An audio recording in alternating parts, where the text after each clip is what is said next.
Good morning, ladies and gentlemen. It's interview time at Commodity TV here out of Munich, and with me here is a new company, Volcanic Gold Mines from Vancouver, but they're working in Guinea in Africa. And Jeremy Crozier, the CEO of the company, wants to give us an insight into your terrific company. Jeremy, good morning. Great to have you here. Good morning, Jochen. Thank you very much for this opportunity to speak to Commodity TV. Yeah, great. Thanks for your time. And Volcanic Gold Mines, can you maybe give us a short idea about the company? Volcanic Gold Mines recently secured a very interesting asset in Guinea, in West Africa. We have a resource of approximately 420,000 ounces at 2.3 grams. Most of this is within 200 meters of the surface. Also quite shallow. Yes, very shallow. Oh. We view there to be very considerable potential on this property to expand the resource. Great. Well, how did you get the property? What have you paid for that? Well, we paid for this property in shares. Always nice, yeah. Yeah, great. To the exiting party, I believe it was to a value of approximately half a million dollars for this property. Wow! So if I do my math right, that's like $1.20 for an ounce of gold. I think that's a reasonable price. In that order, yes. Yeah. Great, fantastic.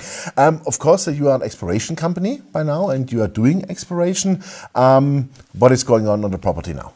Because you have this resource, but of course you want to enlarge the resource, yeah, right? Indeed, Jochen. We recently completed an 18,000 meter drilling program, a large portion of which comprised air core drilling.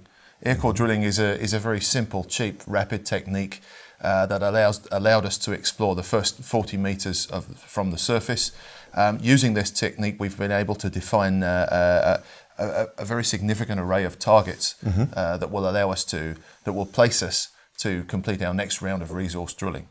Fantastic. So how large is your, let's say, your resource, your strike length by now, and what targets have you defined so far? So to say, can you give us a bit an idea what your, let's say, your plans are? I mean, now 420,000 ounces, it's nice to have, but this does maybe not support a mine by now. You should go over the, let's say, critical 1 million, 1.5 million ounces. Absolutely. So what this work has allowed us to do, what this air core drilling program has allowed us to do, is considerably extend the target footprint for potential resource definition. Whereas previously the approximate strike length of the principal resource was in the order of 1 kilometre by approximately 200 metres if projected to surface. Yeah. That's now grown. At least the target itself has grown to over 3 kilometres by up to 500 metres. Oh wow, that's a lot. Okay. So it's provided us with a very significant array of targets that we intend to test using very conventional RC and diamond drilling techniques in the near term. Okay, great. So and let's face it a little bit more for the longer term. Let's say now you went from like 1 to 3 kilometers. Can you imagine that you get like 10 or 15 kilometers in the future? Well, basically the premise is that we're exploring beneath artisanal workings. These artisanal workings actually follow the same orientation as mineralization at a number of other gold deposits in the region. So what the previous operator did and what we've been doing is drilling beneath these workings, and that's what's leading us to define. That's what in the past has led to the definition of resource, and that is also what's leading us towards the refinement of our targets. There are approximately 15 kilometres more of such trends on the property. So there's, I would say, a lot of work to do. There's a lot of work. There's a lot of work to do. However, during the exploration campaign that we recently completed, sure, we completed this drilling that I spoke of, but we've also identified another particularly prominent 6 kilometre long trend. It's never been drilled before. Yeah. There's extensive evidence of artisanal working. The local diggers are digging anything from shallow pits to deeper shafts and recovering multiple kilograms of gold. Okay, super, great. Artisanal workers, that's one of the head points I want to touch shortly. I mean, we know, for example, from Brazil, the garimpeiros, you have like 500,000 people on the field. What is in your situation? It's not like that at all. The example that you cite, in the example you cite, for example, they would be digging large volumes of gravel. That's not the case on this property. What the diggers are actually doing is really only peripheral exploration of the first few meters of the laterite, recovering nuggets of gold and then moving on. They're using the techniques available to them, which are shovels and picks, and in certain cases metal detectors. The level of water in their workings prevents them from generally from going any deeper. Their population is measured in the tens and hundreds, certainly not the thousands or the tens of thousands.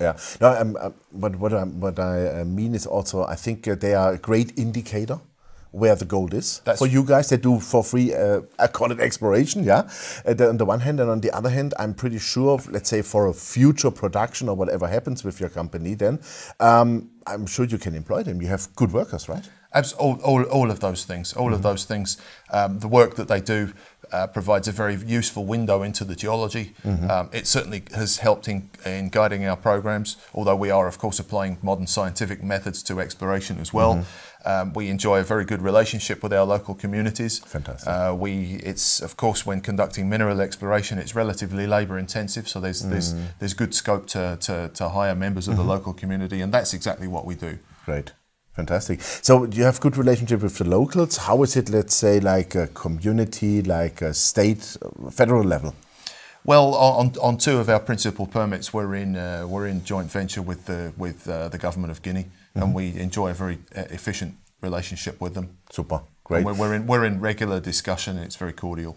Fantastic. And how is the, let's say, call it the overall political situation in Guinea? Because it is Africa. It's different, of course, to, let's say, Australia and Canada. Can you give us an idea there, please? Well, Guinea needs a source of tax revenue. And there are some obvious instances of where projects haven't come to fruition that many investors would be aware of. The government's been very supportive of what we're doing in Guinea, what we're seeking to do. It's recognised that we're spending money. It's recognised that we're developing a resource, and we enjoy a fruitful relationship in this regard. Certainly, permitting activities, if used as an indicator, have been rapid and efficient. Well, that's very good. Super. Final question. Exploration costs money. First of all, what is in the bank? What have you planned with the money? And do you seek maybe some more financing then in the future? Yeah, absolutely. We've got approximately $2 million, Canadian dollars that is, in the bank. We're looking to raise more money in order to accomplish the next round of drilling. We're targeting a resource in the order of 1.5 to 2 million ounces in the next year.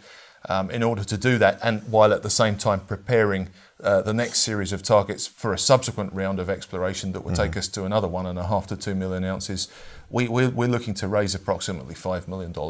And that would carry you through? That would carry us through to the next stage of resource definition. Fantastic. Plus the identification, the refinement of a further series of targets. Okay, great. So how much is a meter to drill then there? It must be cheap. For the air core drilling, our cost is in the order of $30 a metre. Oh, that's pretty cheap. Yeah. Fantastic. Great, then. Yeah, we wish you all the best for that. Thank you very much, Jeremy. And we look forward then when you give us an update after the next drill program, I would say. Absolutely. Jochen, thank you very much for the opportunity to speak today. Thank you. Yeah, ladies and gentlemen, that was Jeremy Crozier, the CEO of Volcanic Gold Mines. You heard it. Everything is in good standing here in order for the gold exploration in Guinea, and he has a very good relationship with the locals, with the government. 420,000 ounces are already in place, and they want to drill that out to 1.5 to 2 million ounces. Company has enough money so far for now, but they seek maybe to do a financing in the next little while to really drill that out. Drilling costs are quite cheap, and also with the artisanal workers, that's one important point for me. Everything is also here in good standing, so we look forward. And for the company, thanks for watching us. Bye-bye from Munich.